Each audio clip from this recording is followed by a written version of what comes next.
অনেক দিন ধরেই ইচ্ছে করছিল হাতে মাখা ছোটো মাছের তরকারি খেতে, তাও আবার কমলার খোসা দিয়ে। তো অনেকে শুনলে হচ্ছে কি অবাক হবেন, একমাত্র সিলেটিরাই বুঝতে পারবে যে এটার টেস্ট কেমন হয়।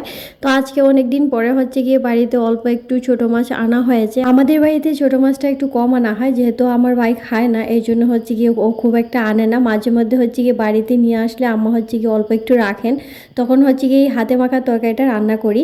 আর আজকে হচ্ছে গিয়ে আমার কমলার খোসা দিয়ে খেতে খুব ইচ্ছে করছিল, এর জন্য বসিয়ে দিলাম। তো খালাটা দেখেন কতটা সুন্দর আসছে। তো অল্প একটু পানি দিয়ে আমি চুলাটা অন করে বসিয়ে দিয়েছি। আর এই তরকারিটা খেতে যে এত মজা হয় যে কি বলবো। যারা এই ধরনের তরকারি পছন্দ করেন তারা বুঝবেন এটার টেস্ট কেমন, আর যারা পছন্দ করেন না তাদের কাছে ভালো লাগবে না। তো আমি সবসময় টমেটো বাসাতে থাকলে সব কিছুতেই অল্প একটু করে দিয়ে দিই, আমার ভাল লাগে। তো বলো গোটার পর হচ্ছে কি আমি ধনিয়া পাতা দিয়ে দিচ্ছি। আর এই তরকারিটা খেতে এত মজা হয়েছিল যে কি বলবো। পরবর্তীতে আমি আর ভিডিও নিতে পারিনি। তো আপনারা অবশ্যই একদিন ট্রাই করবেন, ট্রাই করে আমাকে জানাবেন। আল্লাহ হাফেজ।